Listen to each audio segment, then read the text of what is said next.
Hello and welcome back to another video on the Wrestlers Debate and to another edition of NXT Out of 10. And yeah, it's a big show today. Obviously, a lot going down. We've got legend Meiko Satomura on the show. We've got a big match between Grayson Waller and Untitled Chapter kicking us off. And we've got all of the fallout from Toxic Attractions split last week. So yeah, like I said, there's a lot happening on NXT. So let's get straight into it. And we kicked off with a tribute to wrestling legend Jerry Jarrett, who passed away yesterday. Nice touch. But the first match was, like I said, Grayson Waller versus Tyler Bate.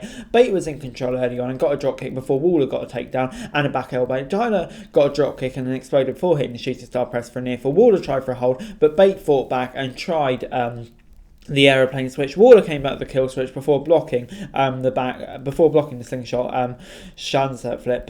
Bate tried it once more and got the win off the sunset flip. And yeah, this gets a 7 out of 10 from me. Yeah, a really good match between two of the best wrestlers in NXT. Thought maybe Waller might get a win here, but on Bates return it kind of does make sense. But yeah, Waller, two kind of big losses in a row after losing, of course, to Bron Breakker at Vengeance Day.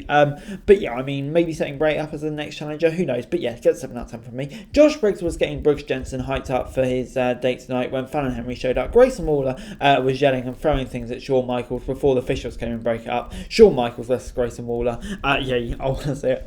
Apollo Crews was then in the video promo and called out Dabba-Kato before saying that he'd be out for revenge. And yeah, that's an interesting view coming up. JC Jane was out next and said that last week, at the end of Toxic Attraction, she didn't regret stomping Dolan's head. JC said that she was the real victim, having to carry Dolan despite her mistakes, and told Gigi to screw herself. Yeah, really bad heel promo. And I thought, what happened last week with the door not breaking and all that, to be honest, it kind of made her look more of a heel, and yeah, definitely added some spice to the storyline. So yeah, I'm really looking forward to seeing where it goes when Gigi returns.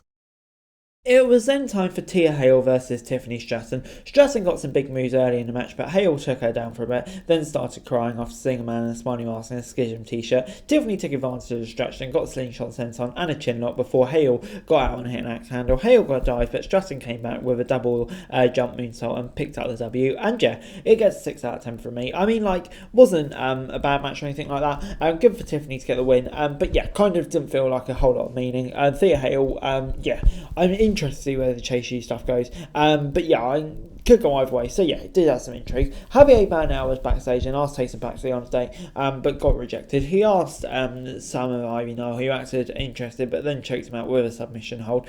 Brutal. Before it's time for Axiom versus Damon Kemp. Axiom went for some quick shots in the corner before getting a drop kick. Kemp got a wheelbarrow German. Axiom then took 2 more suplexes before coming back with some kicks. Axiom got the golden ratio kick and picked up the easy win. And yeah, I kind of really expected a bit more of a show from Damon Kemp here. But yeah, I mean, simple win for Axiom. They seem to have good plans in mind for him at the moment. And yeah, intrigued where it goes. So this is a 6 out of 10 for me. Briggs and Henley were backstage, and the latter wanted to spill the beans about Kiana'S secret phone call before Bron Breakker was out next and was talking about his next challenger. Jinder Mahal walked out of Inder's chair and said that he knew the pressure of being champion, always worrying about the next challenger. Jinder said times were changing before Bron made a 3MB joke. Jinder asked for a title match next week. Before the segment was over and NXT moved on. So yeah, Jinder versus Bron for the title next week. Did not see that coming, but you know, be a big game for Bron to put over. Well, presuming it doesn't go the way Dolph Ziggler went. And yeah, I'm kind of intrigued to see how it goes. Before obviously we move on to Mello, then maybe Tyler Bate, but who knows? Yeah, definitely didn't see that coming. Then Wesley then put on an open challenge for the North American title, and Dijak was making his entrance when Tony D and Stacks attacked him on the ramps. Dijak fought his way backstage before Von Wagner showed up to answer the challenge, and he was in control early on, took Lee outside before slamming his head on the announcer's desk. Back in the ring, Lee came back with some kicks and took Wagner down before sending him into the corner. Wagner caught Lee off a dive and planted him on the mat before getting near for. Lee came out with some super kicks and a knee before getting a cartwheel kick and picking up the W. And yeah, gets 7 out of 10 from me. Good win for Wesley, it has to be said. Yeah, another really good match. Obviously put on that great match with Dijak at Vengeance Day and kind of continuing the momentum from there. So yeah, it's good stuff. Von Wagner, good match for him to be placed in as well. But Wesley, his title reign so far, I think it's been pretty great. And yeah, hopefully it continues for a while. But anyway, Hank Walker finally got some wrestling gear and Gulak got in some boots. And that was good timing because he's then taking on Charlie Dempsey, who got a hammerlock early on and transitioned to a side headlock before getting some forearms. Walker replied with a big strike though. Before they took each other out with big boots. Dempsey went for a heel trap and allowed an arrow submission before Walker tapped out. And yeah, after the match, Dempsey caught Walker in a hold and refused to let go. Gulak got on the apron instead. Dempsey down before they left together and leave Walker in the ring alone. So yeah, Dempsey and Gulak now paired. That's definitely interesting.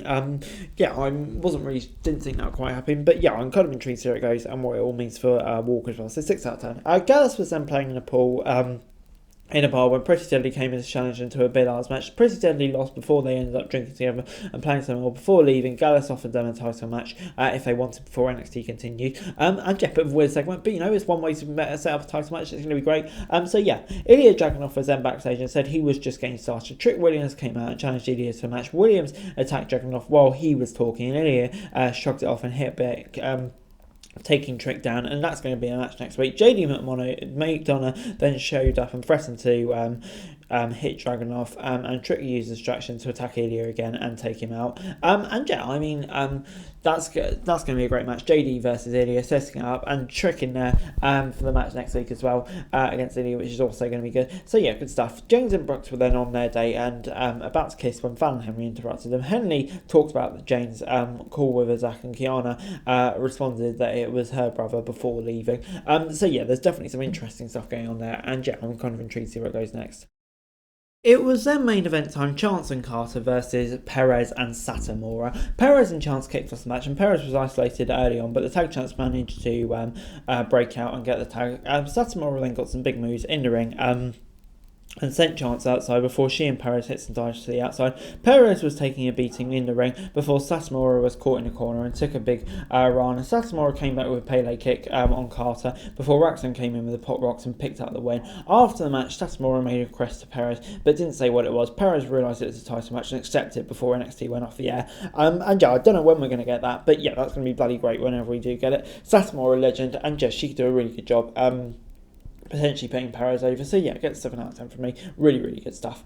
Overall this week, NXT gets a 7 out of 10 from me. I thought it was a solid episode of NXT this week. I mean, like, you had Jinder Mahal surprisingly challenging Bron Breakker, Satomura challenging Perez, 2 really good title matches being set up. And yeah, that's kind of what the episode was, a building episode of NXT, but also had some decent action on there as well. But anyway, guys, that's it really. Thanks very much for watching. Remember to like, share, subscribe, don't forget to comment down below, follow us on the show for daily wrestling news, and subscribe to the channel, that'd be greatly appreciated. Thanks very much for watching.